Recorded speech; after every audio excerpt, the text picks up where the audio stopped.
The views and opinions expressed do not necessarily represent those of Access Fort Wayne, the Allen County Public Library, or any other supporting group.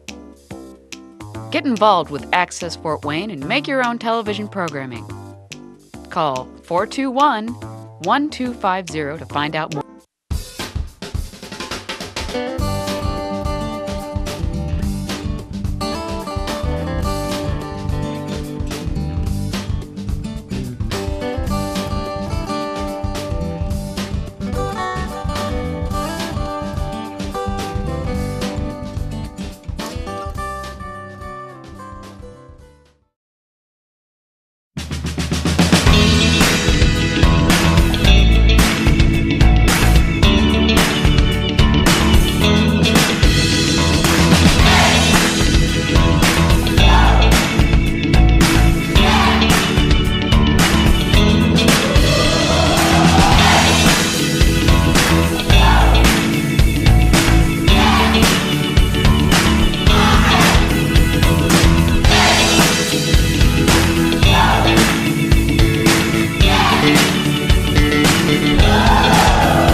Parkview, Wabash Hospital for a special sneak preview at the new 80,000 square foot Parkview Wabash Hospital. We're going to gather photos, videos, interviews with hospital leaders.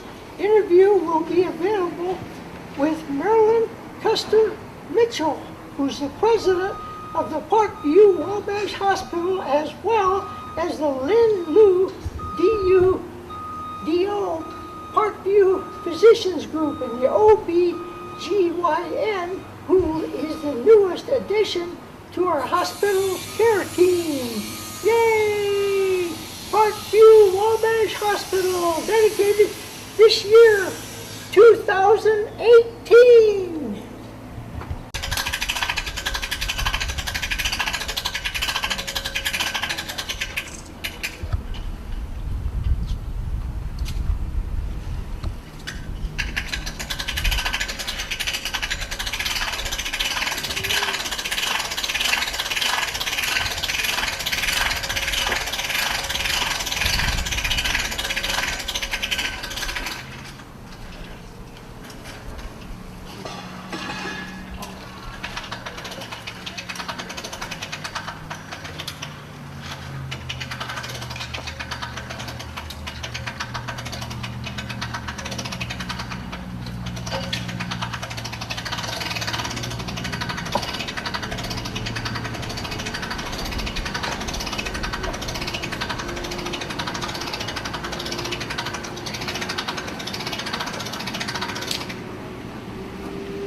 Color guard, line up.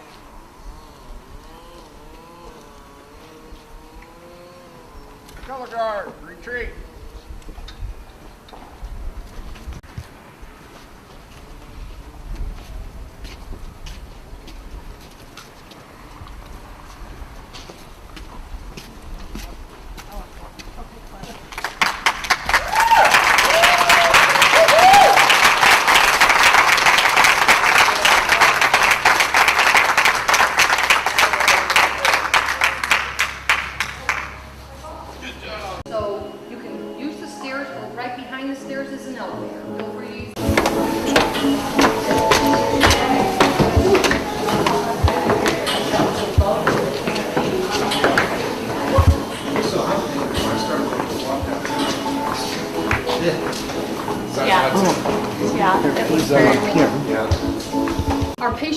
areas are on the second floor.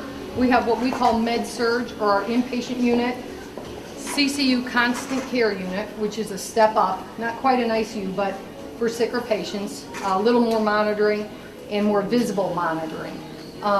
We also then have the birthing center, which we're very excited about because we've not delivered babies here, at least not in a planned fashion, since 2004. So we're excited about that and want to talk to you about that. The other thing Kathy will spend some time talking with you about is all the new technology. We have some upgraded technology, but we also have a lot of new technology for our staff. So we're excited about that. So we're going to go down, the upstairs is a rectangle. We'll go down the hall and stop at a constant care unit room and 2 med-surg rooms. We'll walk by the med-surg nurses station and then go down by the CCU nurses station, and that's where we'll stop, okay? If you have questions, just ask. Sound good?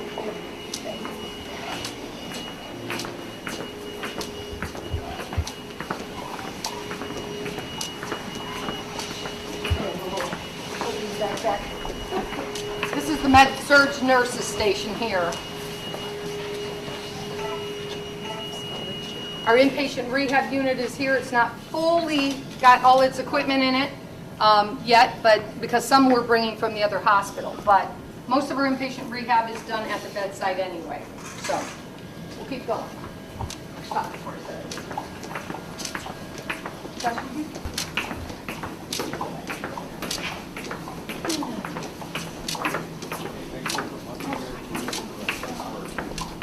Come around here.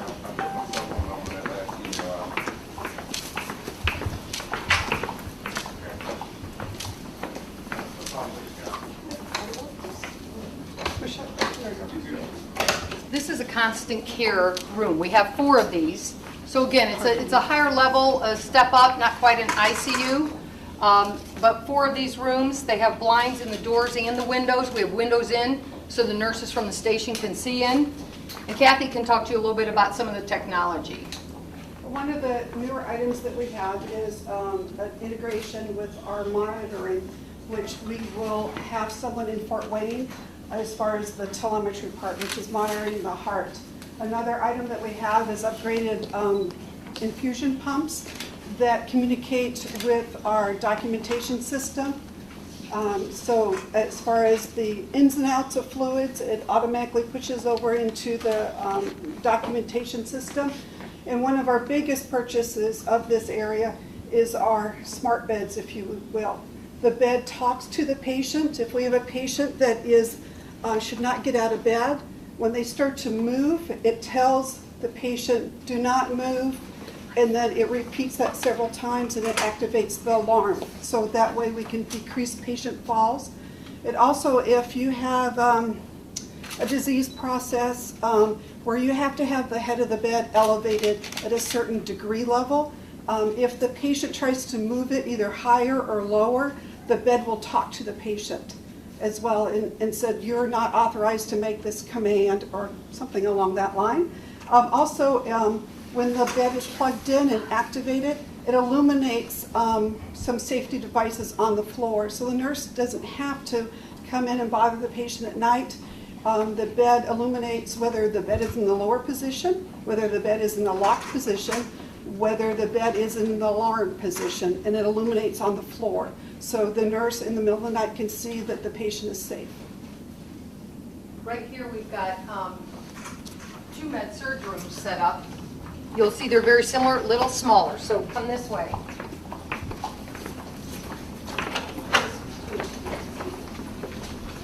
And we've got some beautiful views of our pond.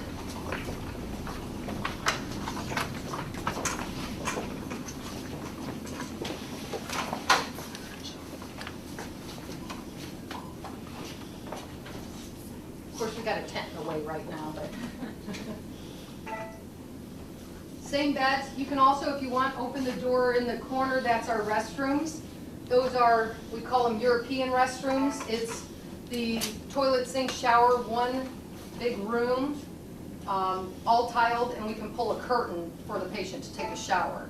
But it gave us some opportunity to save some ADA compliant. We didn't have a separate shower that way, so. And you'll notice in this room, We'll open those doors and look.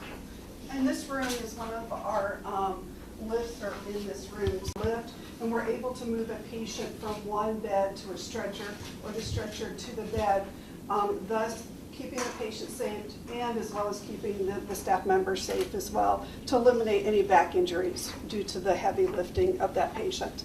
Also the bed folds out into a, the couch folds into the bed so the family members can sleep in the room if they would like. Any questions in this area? And this room also has the same technology as the CCU rooms as far as monitoring the telemetry in Fort Wayne in a bunker, if you will, where the nurse also monitors here, but if she's in another room with another patient, the telemetry nurse in Fort Wayne notifies the nurse here that there's a change in the cardiac history that the patient has. So it's another safety device that we have to keep our patients safe. Same beds as well. Same beds as well. So all of those are new throughout the facility. So we're excited about that. Okay, we'll head towards family birthing center. These back elevators are, it keeps the patients out of the public hallways downstairs.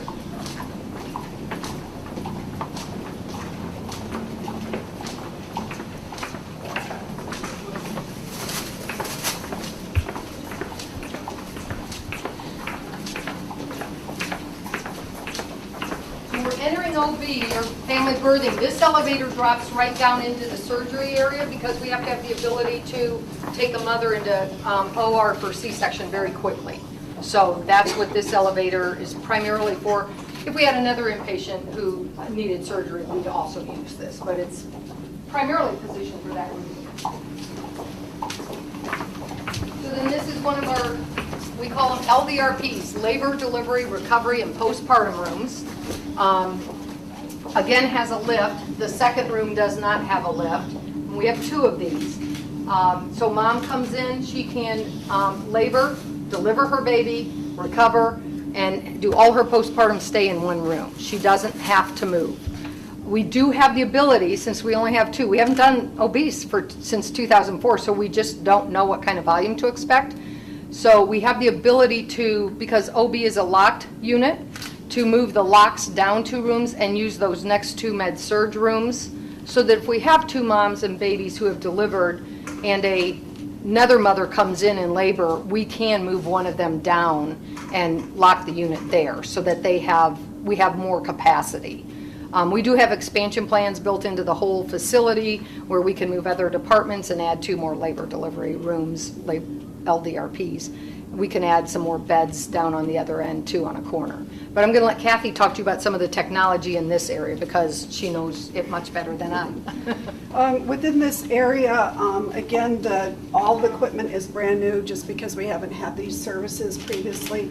We have a Panda infant warmer that in the event if an infant was not to have a very successful delivery, we have the technology to keep them to a nursery for more privacy, if you will.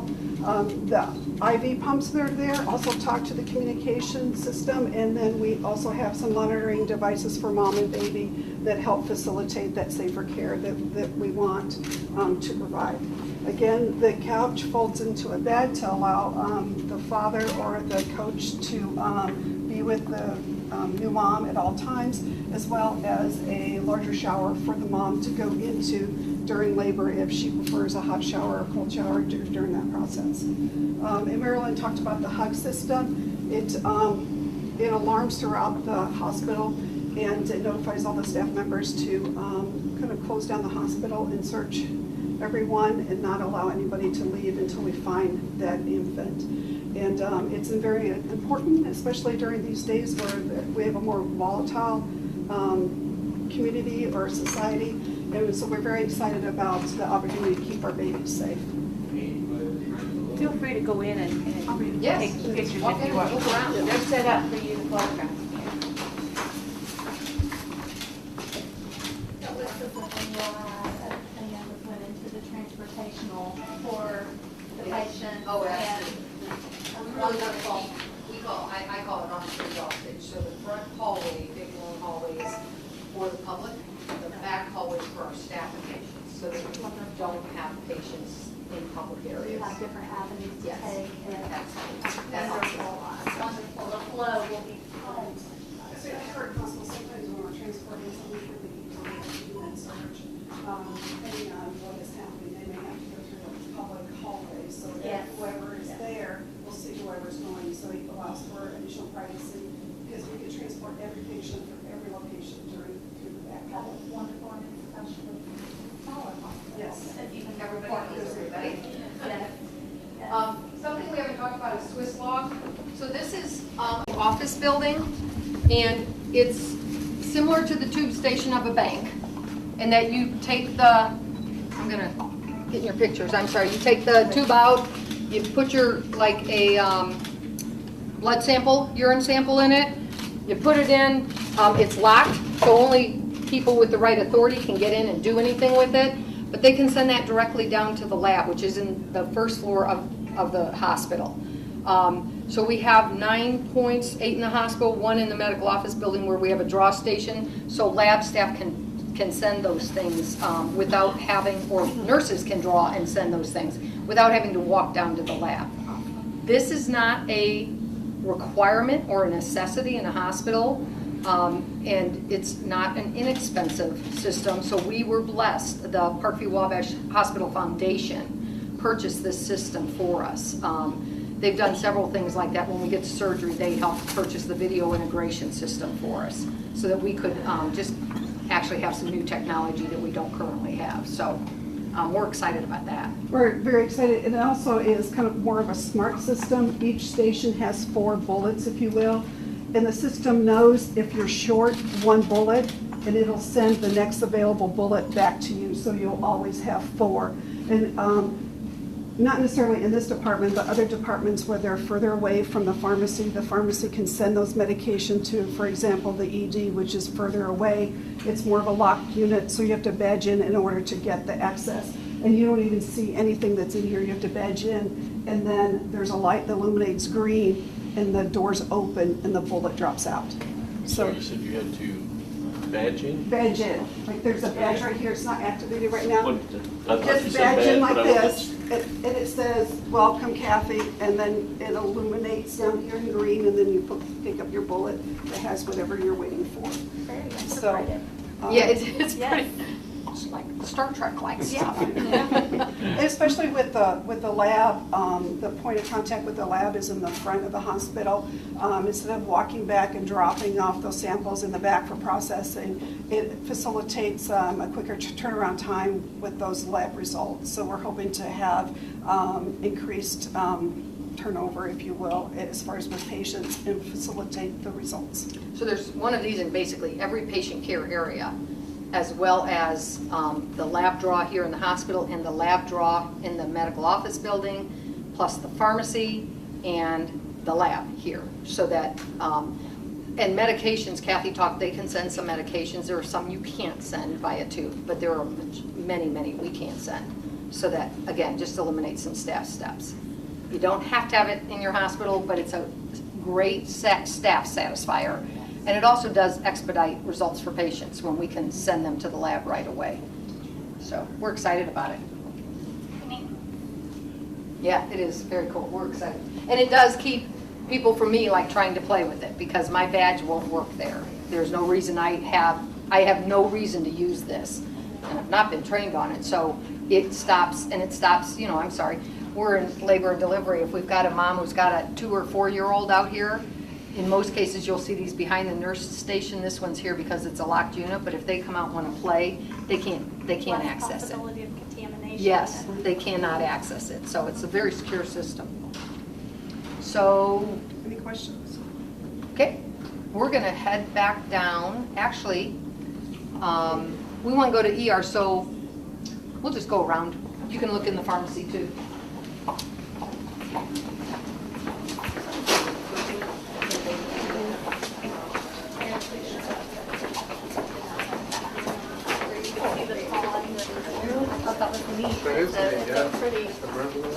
So this is our pharmacy. Pharmacies are locked departments for obvious reasons. Pretty much no one but pharmacy can get in there. Security has the ability to get in if they absolutely need to. but Kathy and I cannot get in the pharmacy when everything's locked down. We shouldn't. There's no reason for us to be there. The window is here because we do provide outpatient pharmacy services for our coworkers. We do not provide outpatient pharmacy for the public, but that's their area, just so you know.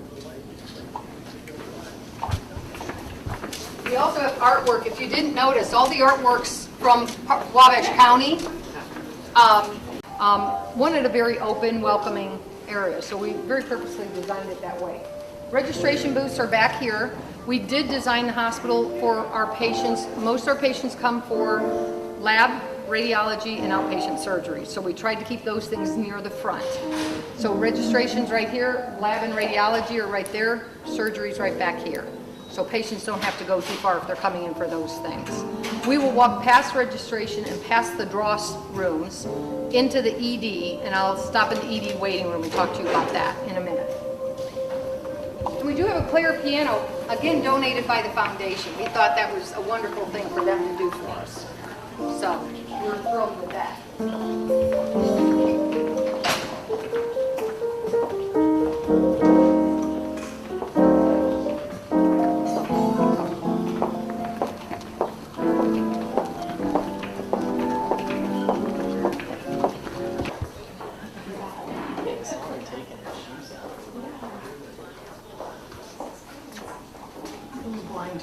I'm short. So this is our ED waiting area. This is a patient drop-off. So if I bring my husband here, I drop him off here. Ambulances go to the back, and we have a space there. So patients come in, they can get checked in. If they need to wait, they can wait. What we typically do when we're not packed full is we would take somebody back into their room to be triaged and checked in there. If we are full, we'll use this triage room, bring people in, find out their severity, because in an ER it's not first come, first serve, it's who needs to be seen first, and bring them back out to wait if we don't need to take them right back in and treat them. But we're going to walk through, you'll see some of the rooms as we walk along, and then we'll stop in the trauma room. We want to show you our trauma room. How many rooms are available? 9? There's 9 rooms, Yes. eight rooms and 1 trauma room. So 9 total, yeah. One trauma. Which is actually the same number of rooms we have now, but if you've been in our ER now, we have some really small rooms and even some curtains, and we don't have any of those. They're all big. And most of the regular rooms are close to the size of our current trauma room. So, yeah, much, much nicer. You'll see glass doors. The blinds can be opened or closed depending on the patient's wants and our staff needs. So if we need to be visually looking at that patient at all times, we can. So.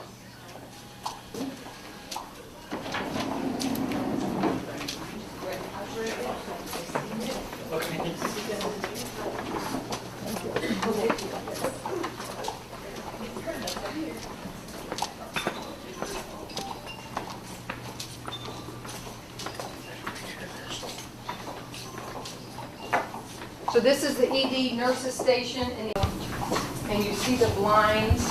Let me.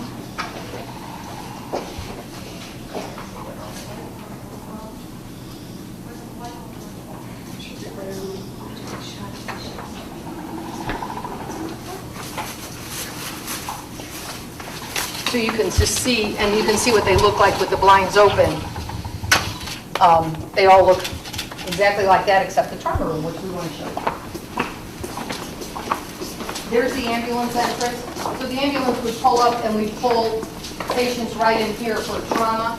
Just out past that big post you see is the helipad as well. So if we need to take a patient and put them on the helicopter, we can go right out past that big post and out to the helipad, very close to our ER. But this is the trauma room. And Kathy can talk to you more about the technology. A lot of it's the same as what she's already talked about, but feel free to walk in and look around. There's just 1 or 2 differences within this area.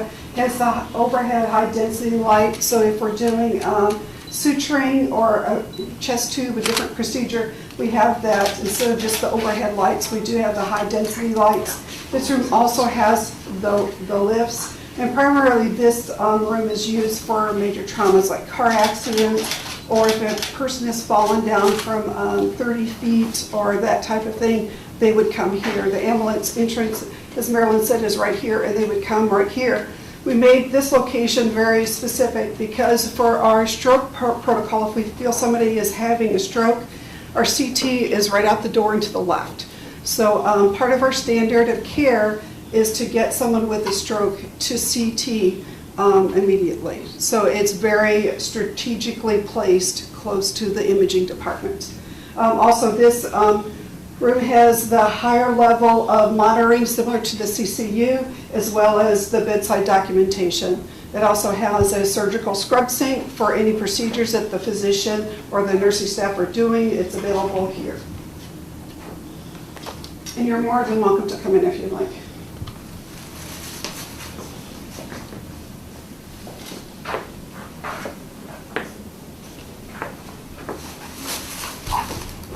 And got a question for you. Yes. If there's more than one, let's say there's more than one trauma. The most serious would go here, and along this row of patient rooms, they have the same monitoring that they have here, with the exception of the additional space. So these three rooms here have the higher intensity monitoring. The rest of the room have the standard monitoring. So we would triage any most serious ones that come here first. How capable is this like for operations, if you have to do a quick operation? Surgery straight down the hall. Okay, straight down the hall Right, into the yeah. operation, okay.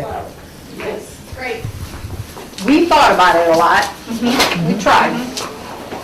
We're going to go into radiology starts here. And radiology is purposely next to ER, just for the reasons, emergency department that Kathy mentioned. We do want to show you two rooms here. Almost all of our radiology equipment is new. Most of our equipment had gone through its lifespan already. So we are bringing over one ultrasound machine and one mobile X-ray that were fairly new. Everything else in radiology is new. We want to make sure we stop and show you CT, a brand new CT, and the nuclear medicine machine. So we're going to take a turn and do a little, this big loop we're going to make is all radiology. So come on this way. This is the CT scan. Please come in this room. Feel free. I would love to show you MRI, but the magnet's on. We can't go in there. So, brand new machine from GE. Just picking up garbage as I see it. We also, in almost every room where we have patients laying down, we've got screens up top so that they can look at something besides white ceiling tiles. Yes? What's the improvements on the brand new machine? Oh, boy. Hey, Kathy? Yes, ma'am. Do you know what the improvements, do you know what level of CT this is?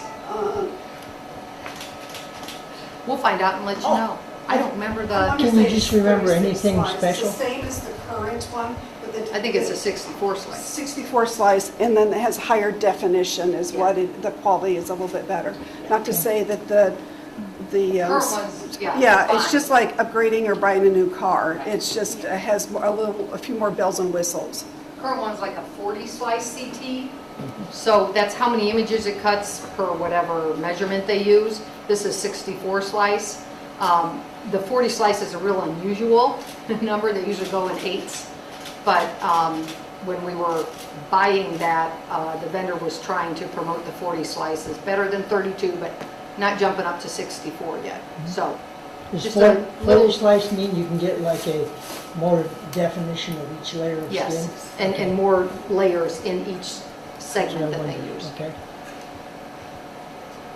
The touchscreen does actually, the staff use that, but they can also put some pictures on there for the patients to look at when they're not using it. Right now it's just showing pretty pictures. And how many CT stands do you got at this hospital? I have no clue how many CT scans we do a year, but we'll find out. Cindy will know off the top of her head. If we see Cindy while we're here, we'll ask her. I do not know that. Let's go this way and around, we'll go down. This is the Women's Center, and that doesn't mean men can't come in here, because we do occasionally do like mammograms with men and things like that. We also have a DEXA scan, which is for more bone stuff, bone testing, but sort of a private area for people back in this area if they're getting ultrasounds, if they're getting DEXA, if they're getting the mammogram. They can come in here, they can kind of have sub-waiting, some changing areas. They can sit here instead of out public, and then they can have things done. So we have a women's center where we are now, but it's an old building, so it's basically right off the hallway. This is just a little more private. So, and then I want to go to Nuke Med.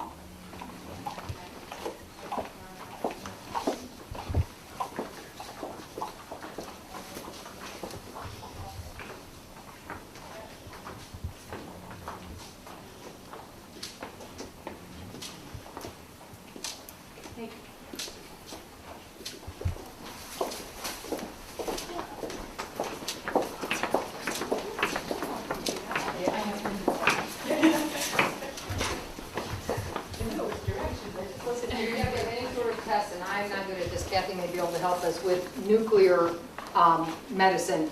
This is where it's done. This is a scanner. This is a big upgrade over our current machine. I know our current machine's been there at least 10 years. So we're very excited about this. I love this machine because it looks kind of new age, space age kind of thing. We're very excited about it. And we had, one of the benefits we have of being part of Parkview Health is that we can buy some equipment in some bulk, if you will. So most of the equipment you'll see is GE. That's the vendor that we use for most of the radiology equipment throughout the system. Siemens is different for nuclear medicine, and mammography is different.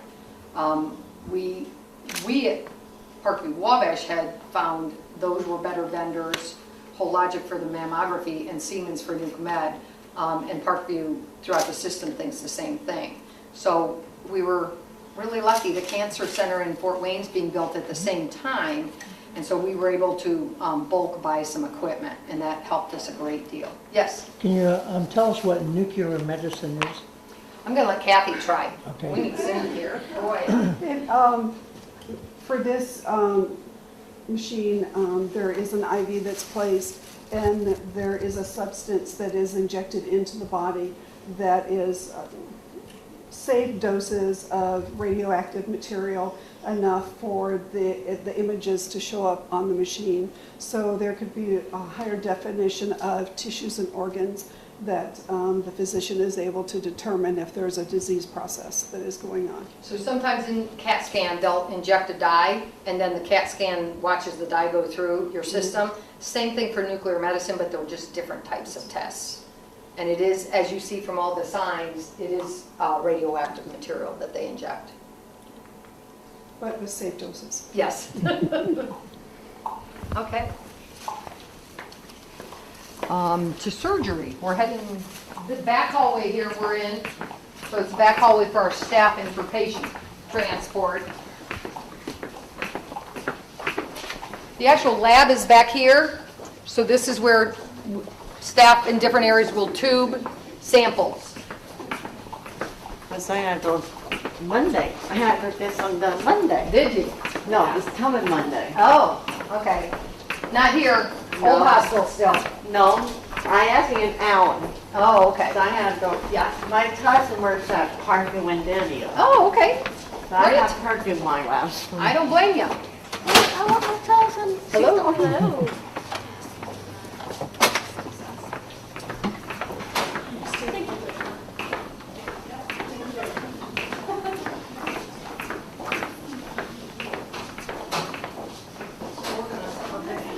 So this is, you're coming into surgery. That door we passed is a badge access only. It's a secure area. Only surgery staff or other people that need access are allowed to come in. And that's the way surgeries are. We're going to go in and look at the 2 ORs. We're really excited about them. We have booms you'll see coming from the ceiling, which are holding some equipment, some gases and anesthesia. We also have some video monitors up. And so you'll see all of that. Our ORs, we have 2 ORs and 1 endoscopy room in this hospital. The ORs are bigger than any OR we have now. codes for ORs have changed over the years. So we have ORs in the existing hospital about the size of our endoscopy room here. So, but equipment keeps getting bigger and more equipment's needed in surgery. This is the elevator that is right outside of ORs, right ahead. So we'll come out through here.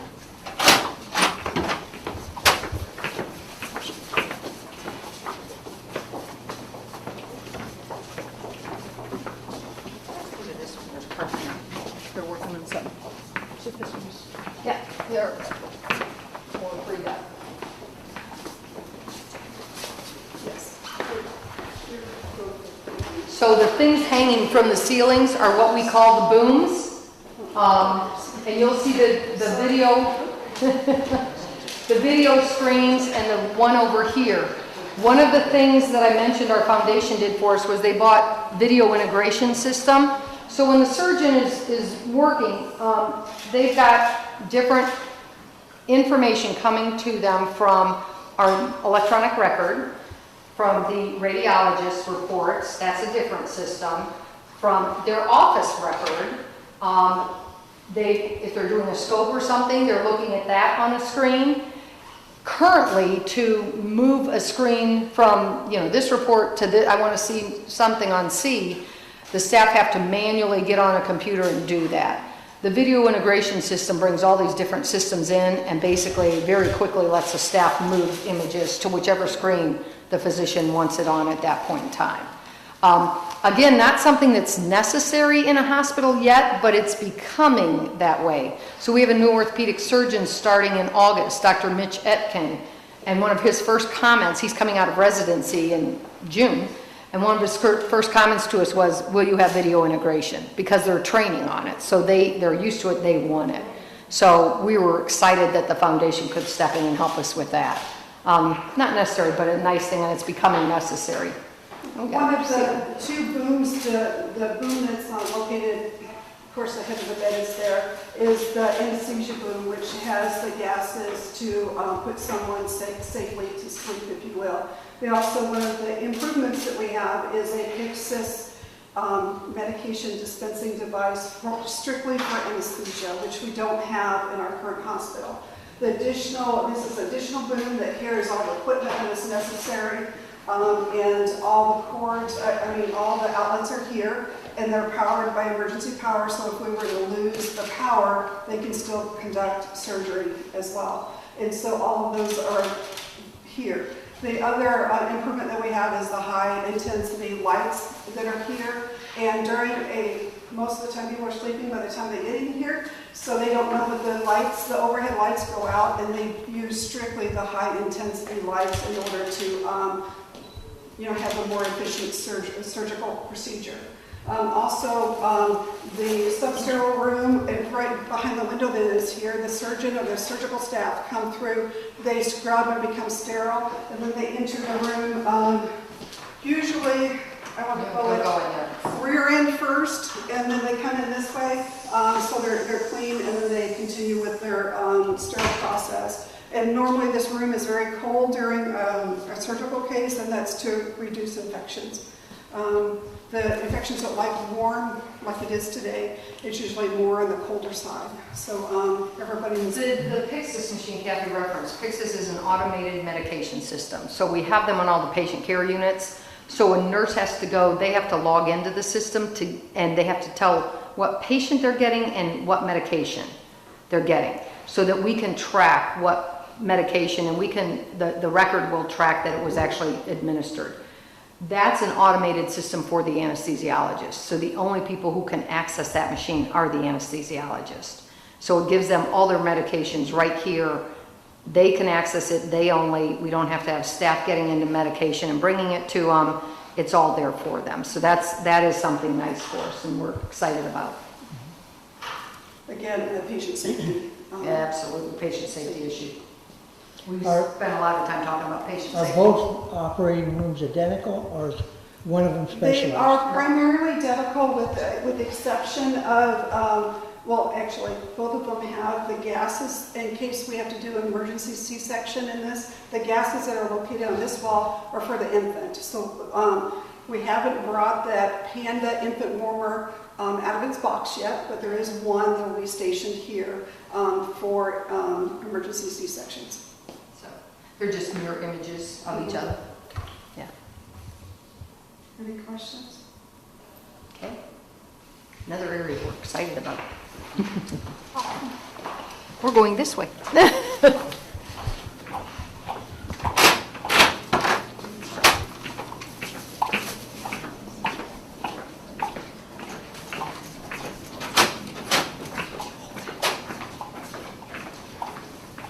So these are our prep recovery rooms. We brought you backwards through surgery. If you're coming for surgery, you'd come in this door over here, and you'd come into one of these rooms. You'd be prepped. You'd go back into surgery, come out into what we call PACU, the room over there, which is just the first stage of recovery, and then come into the prep, back to a prep recovery room until you're ready to go home, and we'd send you back out the front. And we'll walk back through there. But this is obviously the prep recovery nurses station with their nourishment area, and then their med room is back behind. And we do have a consult room here right on this end. One door in is from inside surgery, one door in is from outside surgery, so the family can come in one door, the physician can come in another if they're in that waiting room, but then we consult with them, the physician consults with them in a private area, so that they're not being told whatever news they're getting in a public area. So we're going to head back out there and head to the cafeteria real quick to take a peek. Actually, I'll skip that. Well, no, we'll take a peek in case you don't come for lunch.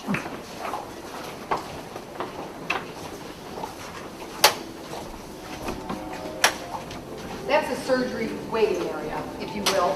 The lockers, just so people, when my husband had surgery about a year and a half ago, they put his clothes in a little bag and gave it to me. And what do you do with the bag? Yeah. So you can come pick a locker, you know, open it up, stick your stuff in, lock it up, and walk away, and you just have to keep the key.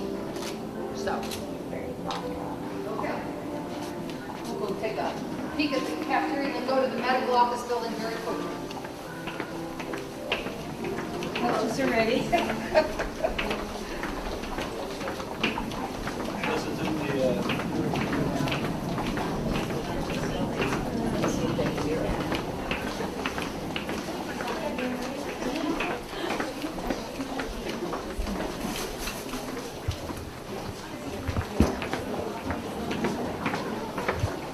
Okay.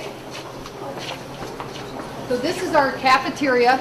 We love this space. It's beautiful. It's one of the spaces our coworkers talk about the most when they come. They're like, "This is gorgeous." And we're going to come back here and let you have lunch. But I just wanted to peek in case you aren't able to stay for lunch. We do have the ability with our serving area. We'll be able to serve a lot more variety than what we serve now. We're excited about that. And if you came to our cafeteria right now, you wait in line as you go through. And if you just want to drink, you're in line behind everybody else. So this is station, so if all you want is to drink, you go to the drink station and you check out. So it's much more efficient. Our staff actually have more concern about waiting in line because they're trying to get back to their area, and they've always said, what can we do about that? And so we tried to address some of that here. But we're very excited about this. Oh, we do have the outdoor patio. They're actually laying pavers today where we will have some outdoor seating, and that we're hoping to get put in here today and tomorrow. And we're excited about that too. Just number one, the light that comes in from there, but also the ability for people to go outside and eat if they want on nice days. You might not have wanted to do that yesterday. It was a little warm, but have the ability. Our landscaping company is bringing some of the cornerstones and over and going to do some landscaping with those, so we bring some of our history with us. They're hoping to also get the arch off that was over the door of the original hospital and bring it over. It's 100 years old, so we're hoping it doesn't break, but as I told them, if it stays here at the current site, it'll get torn down, so do your best, and we're going to try and bring that over. And they're going to incorporate that into the landscaping as well. So trying to bring some history with us. So yeah. the old hospital, after this one opens, the old one, everything is over here now. Everything is here. We will close that one. June 27th, we open here at 6 a.m. We close that hospital at 6 a.m. So everything moves. I want to take you into the medical office building very quickly. I want to show you especially our infusion rooms and our cardiopulmonary rehab, and then we will come back here for lunch. So, we have a connecting hallway. Hello.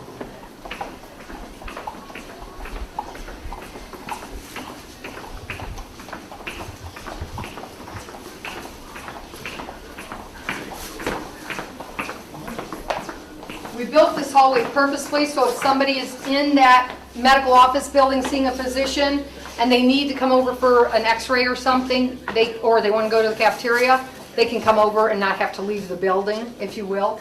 So this is just the connecting part here.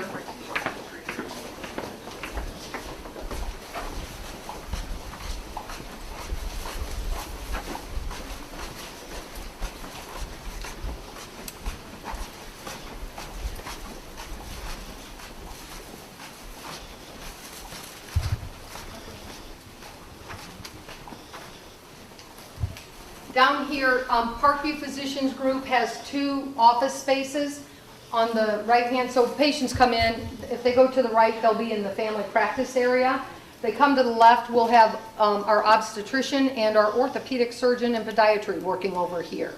We're going to go upstairs. When we get up there, there's another suite, office suite, that'll have some of our PPG specialties as well as other specialists who just rent space from us. We have a lot of visiting specialists. We're going to go to the left side, which is the hospital space where we have infusion and cardiopulmonary rehab. Elevator there if you'd like to use it, or we can take the stairs. Either one's acceptable too.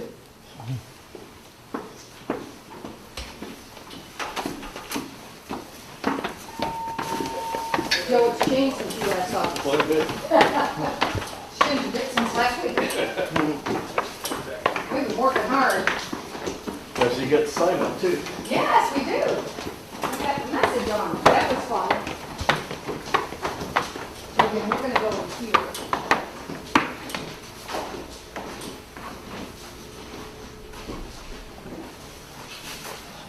Go in the right door.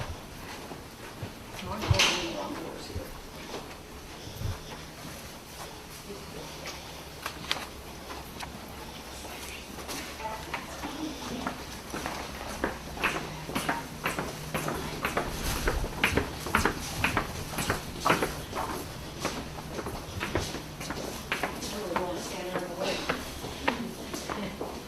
So this is our infusion room. We do a lot of chemotherapy. We do a lot of other infusions, whether it's blood transfusions or IV antibiotics, things like that. This is typical bay. We have 6 bays. We also have a private infusion room. So if somebody wants privacy, more privacy, or they need it, the nurses, or they're sicker, we have that ability. We like this because our patients have a wonderful view while they're going through infusion. So, a new space. We've been doing infusion though for years, and working with PPG Cardiology and the Cancer Institute, oncology, wrong specialty, and the Cancer Institute.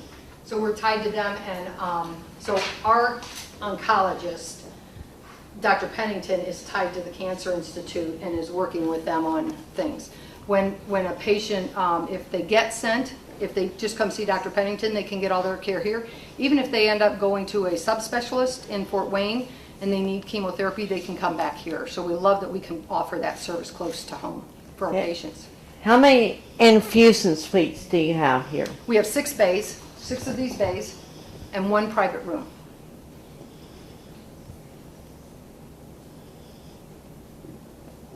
Okay, I'm going to take you down to cardiopulmonary rehab, and we'll make our way back.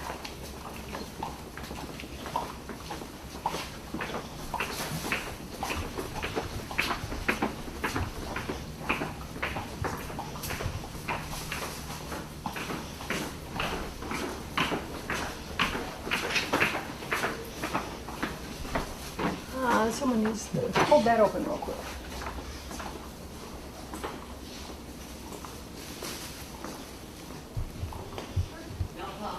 Equipment, not all our equipment. This will have much more equipment. There will be some free weights over in the corner, things like that. Our current cardiopulmonary rehab space is, 3 or 4 times this size. We even have a walking track, but we don't need that anymore. And we have equipment there that we don't utilize for cardiopulmonary rehab.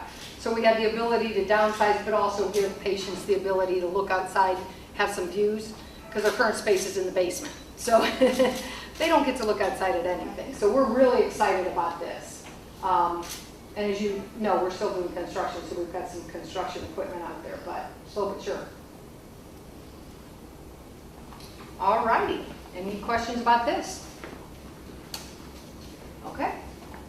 We will head back to the cafeteria and sit down and eat and answer any questions you all have. If you, okay?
I'll be right back.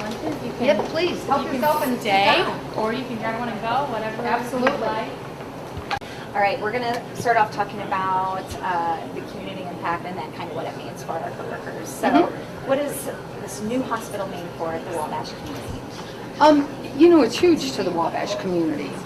First, we're adding services, especially with labor and delivery coming on. So that's a big deal to this community. We've not done labor and delivery here since 2004. So that's probably the thing our community's most excited about. The other thing is just that we've upgraded. We have a lot of new technology, not necessarily new services, but newer technology than we already have, or brand new technology we don't currently have. And the building was built very specifically with our community and the patients in mind.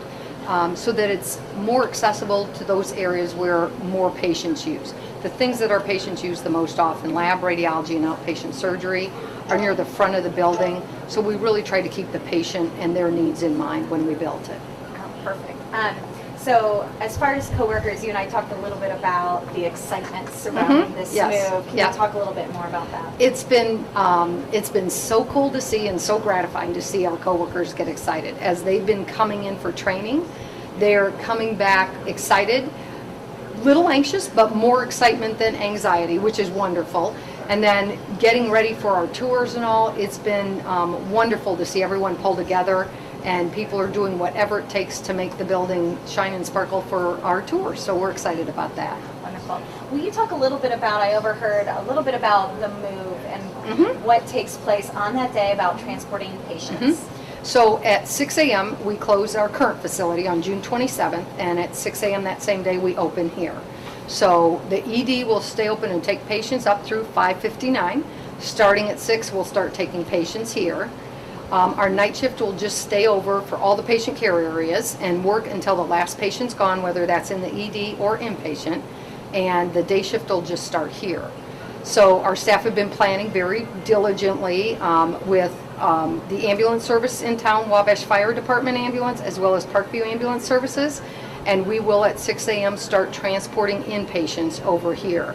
And we will do that over and over as many times as we need to get all the inpatients over here. And again, lab, radiology, ED, inpatient services, pharmacy will all stay there and also have staff here until the last patient's gone there. Okay. Yeah. Teamwork. A lot of teamwork, a lot of planning, but our staff have done, our leadership team has done a phenomenal job in planning that. They really have. It's not something that keeps me up at night because they've got it down. Good. Good. That's Yeah. reassuring. That's very reassuring. Yeah. All right. I think we have what we need. Yeah. Good. Meanwhile, the house.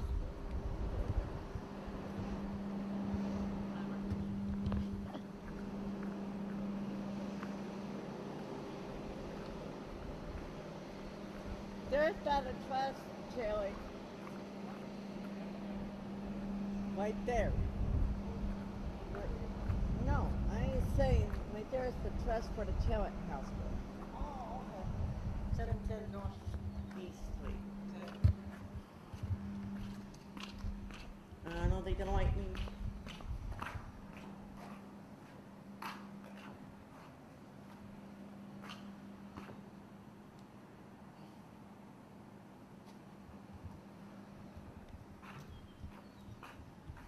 Nice house. Very nice house. They did that. Oh. All right.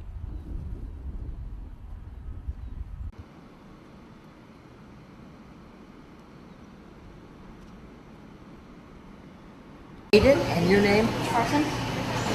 Carson? Okay, Aiden and Carson. I have 1, 2, 3, 4, 5, 6 cards, okay? One card, let you hold it, Aiden. One card's an ace. But these other cards here are just blank cards. These other 4, okay? I'm going to take one of these blank cards and trade it for your ace, okay? Here's the ace, goes here, and now look at this. Ace, ace. I have 4 aces now. Okay? Wow, huh? Okay, I'm going to trade this ace for that king. No way. Yeah, way. Now I have 4 kings. Okay? But still only have 1, 2, 3, 4, 5, 6 cards. Let's trade that blank card for this king. Okay? And now we're all blank again.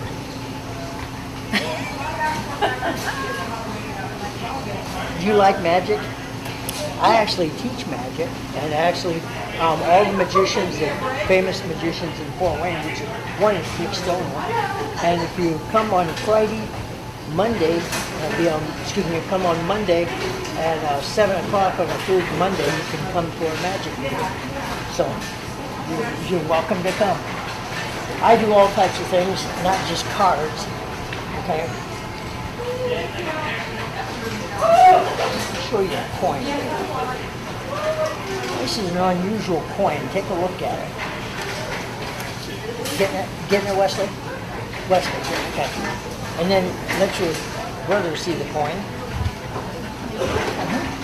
That's actually a real coin. That's a English pence, they're called. Okay? And a pence is worth about 2.5 cents instead of a penny. But they don't make dollars over there. They make what they call pounds. So 100 pence, 100 of these big pennies will make what's called a pound instead of a dollar. Okay, and you're right-handed, right? Yeah. Okay. All right, hold on a second.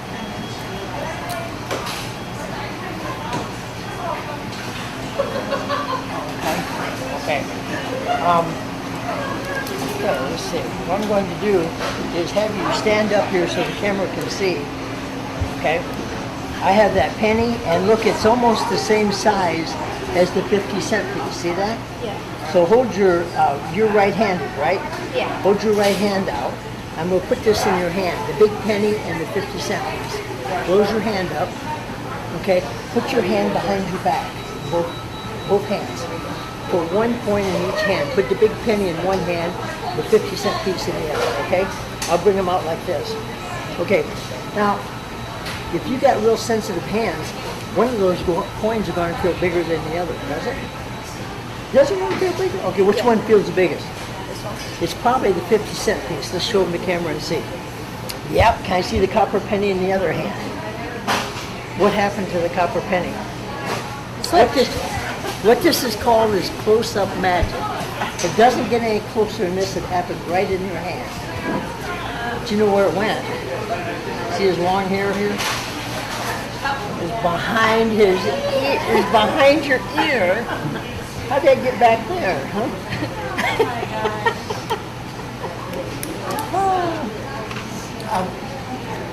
Are you pretty good in math? Are you? Okay, you're good in math, all right. I have this big penny and this 50-cent piece, okay? How many coins are here? 2, right? Okay. With these 2 coins, this is that big penny and the 50-cent piece. I'm going to take, I'll take this penny. I'm going to put it in my pocket, okay? Like so, okay? Oops. Okay. Just going to take that penny, like that. It's going to go in my pocket, like this. I'll put this up here, okay? There. Okay, it went in my pocket. How many coins do I have now? 2, that's right! You're sharp. I didn't fool you, did I? I saw you take those apart. Did you? Okay, watch this then. I'm just going to take the 50-cent piece, okay? I'm going to put that in my pocket. Now how many coins I got? Yes! I have 2. I saw that one go. Did you? Okay, 2 right there. All right, take a look at that. Okay, here's the penny, okay? Okay? Okay, this time, I'm going to go real slow for you, okay? I'm going to take the 50-cent piece. I'm going to put it in my pocket. See, there's nothing back there. It's going to go in my pocket like that. Now, how many coins do I have in my hand now? 1. Actually, I do have 1. Okay. Yes, you're right. Exactly. Okay.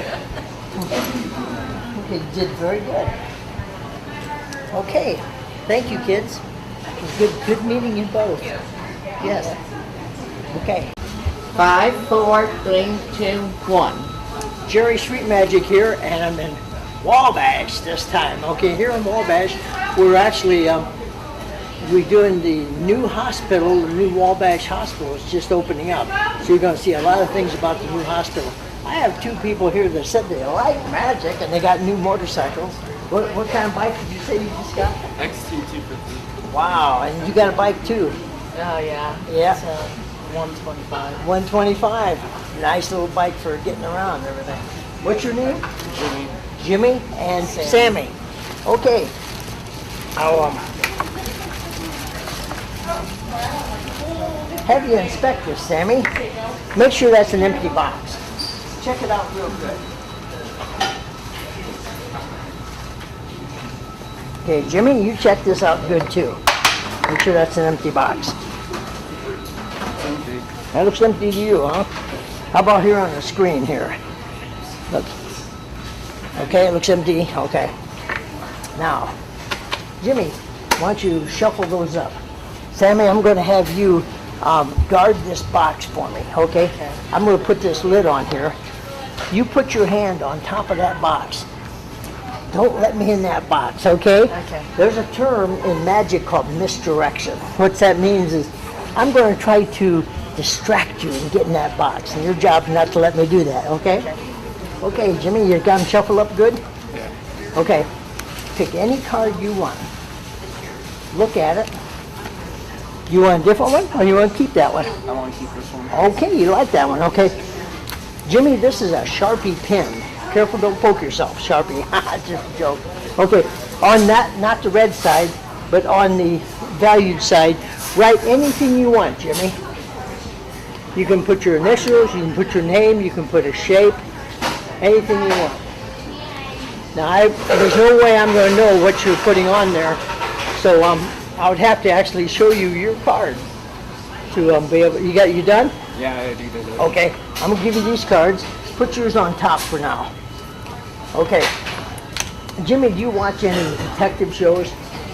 No. Okay. You remember Columbo from years ago? There used to be a guy called Columbo.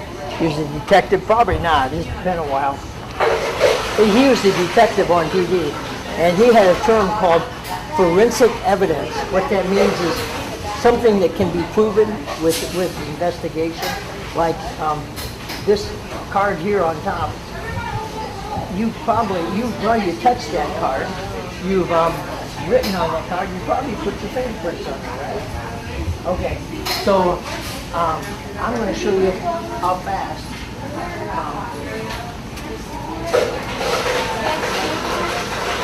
You tell me when to stop. What does that mean? Yeah, I'm going to put these behind my back. See how fast I can find your card. Okay? I think I've done it already. See if your card's right on top. It is. Isn't that something? Okay. That is. It's Jimmy's card right on top. Okay, let's do this again. Say when you stop. Stop there? Okay. Okay. I'm going to put them behind my back. See if I can find your card again. Uh-oh. Jimmy, I think I'm having a harder time this time. Finding your card. Uh-oh. I think I got it, Joe. Okay. Take these cards. Okay. Look at the top card. See if it's not your card. How about the next one? Darn. You don't have an out in case that happens? You been guarding that box? Huh? Go ahead and lift the top off. What do you see? There's a card in this box. Watch this. See it? I'll show the people home. See, there's a card in this box. But is that your card, Jimmy? Let's see. Okay. Take a look. Okay. Open it up. Yeah. There's your card in that box. Sammy, how'd you let me get in that box? I don't know. That's what magic's about, isn't it? You like scary? Do you like scary magic? Okay. Here's a rope. Okay. Check this rope out. You keep that card. Give it a pull. Give it a good pull. Okay. That's a real rope. Don't have any magnets in it or trap doors or nothing. I know it's a real rope because I got a good jerk on both ends. Okay. Ooh, that's terrible, isn't it? Okay. See this right here? Watch. Okay. When I first started doing this, I really choked myself a lot. Okay. See this knot that I'm tying?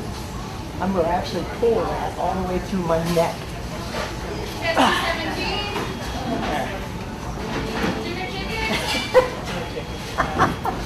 Okay.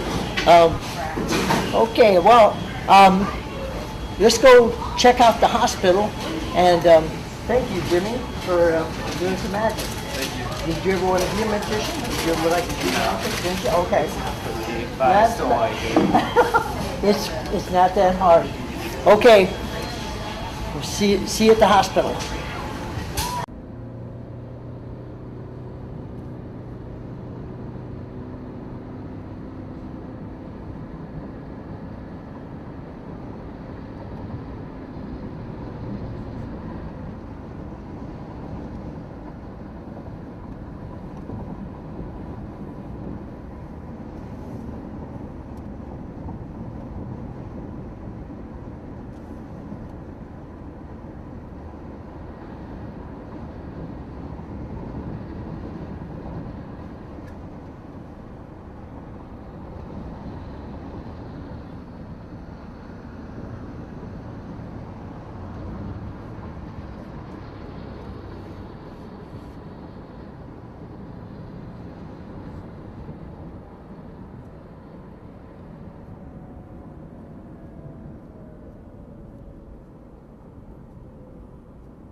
there's another member of the network, Yeah. Parkview Huntington.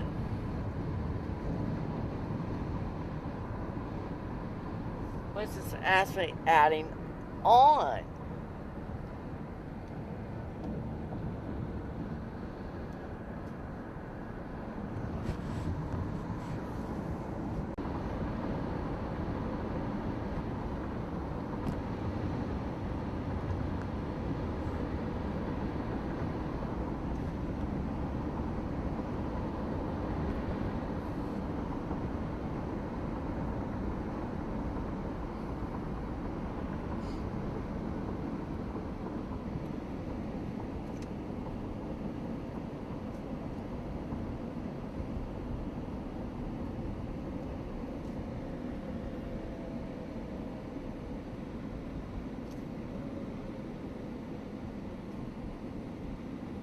There's Bob Evans. Tractor Supply, which you don't see too many of anymore. No, you don't see very many Tractor Supplies. We have one in Fort Wayne out of 30. The Fly A. It's a Friday day. The 5A. Friday. You go in there and you say, what do you want? We have one Friday. Why not? Timmy's where they got that name from. Of course, to have a store in the city without a Dollar Tree. That's right. And a Walmart. 46 miles away from home. There's Parkview First Tier. Over there. Wow, they put in close to a first tier walk-in too.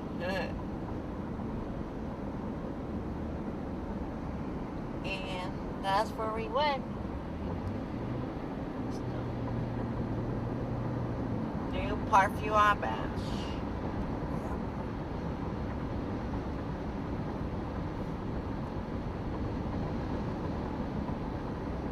Open 10/27 at 6 a.m.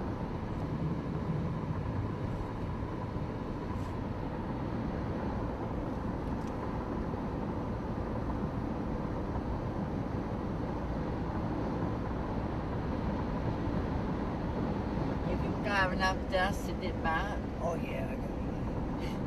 Yep, this car's doing the gas.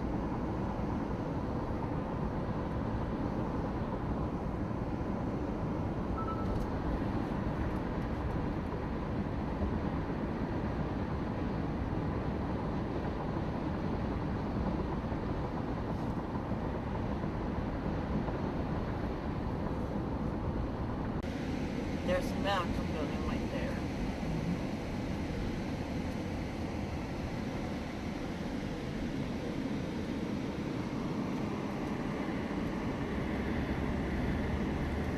That's way big difference.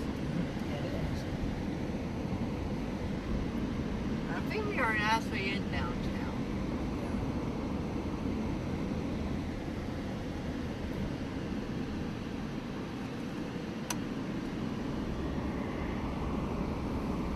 That was the old Parkview, Wabash. That's gonna take for. Now we don't swing by this. Well, that's the old. Through here? No, keep going. Yeah, go 0.6 miles. Oh. 7.5. Oh.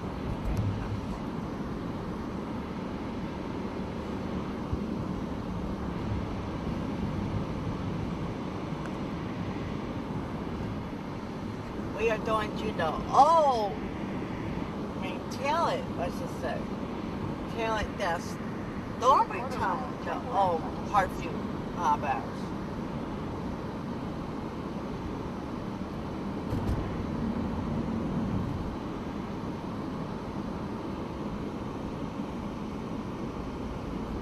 Turn left to this light. Yes, so she got a hospital sign. Take the next left onto Stick Street. best in 24. 24 business, yeah.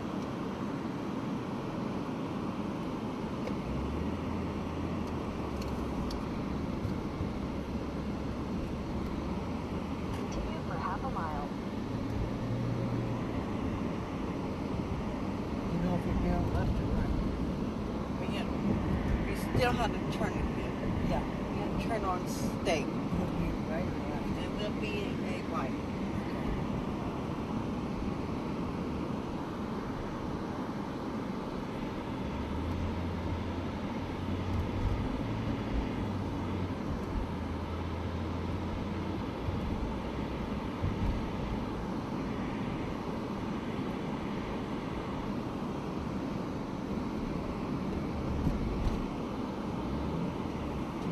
Right here. Straight, yeah. Straight. Right.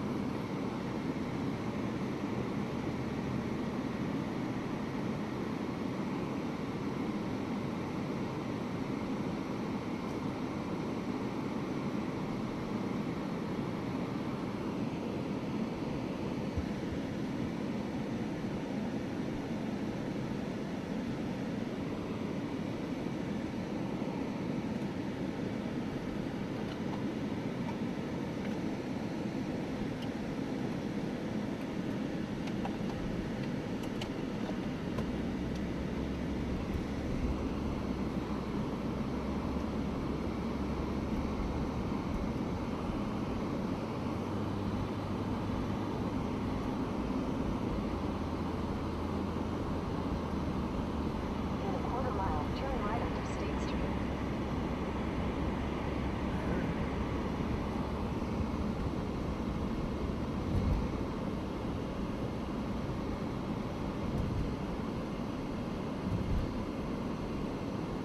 Take the second right onto State Street, then turn right onto Northeast Street. You guys went past state. Oh, is that state there? But you can turn on Take the next right onto Northeast Street. right here. That's my feet. This street that was from the Buenos to me, but 600 feet, your destination will be on the right.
Know your numbers. It's advice you'll hear a lot from your doctor when it comes to staying in control of your health.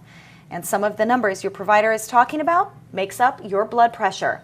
It's the force of the blood pumping out of your heart, also known as systolic pressure. and the rate it pumps at rest, the diastolic pressure. If it's high, you have hypertension, the household name being high blood pressure. Parkview Heart Institute president and cardiologist Dr. Roy Robertson explains these numbers and what is too high. We identify 120/80 as a normal blood pressure. And that's basically where we start. And then we've kind of look at blood pressures that are higher than those, and we kind of put them in gradation of relative risk. According to new guidelines by American Heart Association, more people are now identified in the beginning stages of high blood pressure. And with nearly half of American adults living with this form of disease with no cure, finding the right treatment is important. Modern medications for high blood pressure are very clean medications. They have very specific targets in the body that address the high blood pressure, and we can do that in different ways. We can give a particular medication to a white, middle-aged male that we wouldn't give to a young female because of some other concerns physiologically. And we can really tailor those blood pressure medicines to the specific nature of that individual's needs. Dr. Robertson will be the first to tell you, though, that living a healthy lifestyle is the first step to treating and preventing this condition. Think about exercising, controlling your weight, eating the right foods, getting enough sleep, thinking about your emotional state, and understanding your genetics. Also, in that same light, smoking. We just can't smoke because smoking drives blood pressure up. Another main contributor to high blood pressure is lack of sleep. Oftentimes, sleep is underappreciated. When you look at sleep, 7 or 8 hours of sleep is optimal for everyone.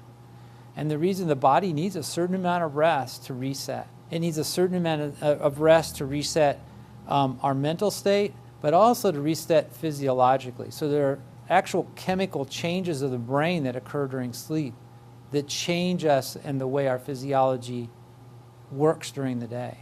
And that directly can affect blood pressure. Parent of a young child, hearing the letters RSV inflicts a certain fear into your heart. It can mean a hospital stay for your little one. Short for respiratory syncytial virus, RSV causes inflammation of the bronchioles, or the small airways in the lungs, resulting in an infection called bronchiolitis. As Parkview pediatrician Dr. Tony Giaquinta explains, bronchiolitis is more serious in children 2 and under, as it can inflame their small developing lungs, creating more mucus and making it harder to breathe. You're going to notice extra muscle use. So sometimes they'll use their rib muscles, sometimes their belly muscles, sometimes their neck muscles, and even their nose muscles to help get as much oxygen into their lungs as possible. Although bronchiolitis is one of the most common diagnoses and reasons to be admitted to the hospital for a child, a useful medicine has yet to be found. And that breaks our heart as pediatricians. We want to give medicine to your baby to help them feel better. But we've tried different medicines like albuterol and steroids and antibiotics, and almost always these medicines don't really show to be very effective in helping to treat your baby's illness. So what can we do to make our child feel better? The most important thing to remember is that in the vast majority cases of bronchiolitis, your child will do fine with just a little bit of time and focusing on supportive care. What do I mean by that? I mean focusing on hydration, suctioning out their nose as much as you can, and making sure that they're not showing signs of severe respiratory distress. And that's where your pediatrician comes in. Unfortunately, RSV is just one of the many viruses that can cause bronchiolitis. Other viral culprits include the common cold or the flu. As we head into the colder months, Dr. Giaquinta has an important reminder for everyone. RSV is incredibly contagious. It passes like wildfire, especially in these winter months. But it is also completely preventable by washing hands. It is not spread in the air. It is not spread by coughing. It is spread by the human touch. As the infection will hit its peak in about 3 days, some symptoms linger or even come back. This can be frustrating. When parents ask me what is the best thing to help this get better, I say time. Time will heal your child's lungs. But until then, we might have to try some extra things like IV fluids and sometimes aggressive suctioning or occasionally oxygen. But overall, I want you to know that just with a little bit of time and tender loving care, your child will beat this infection.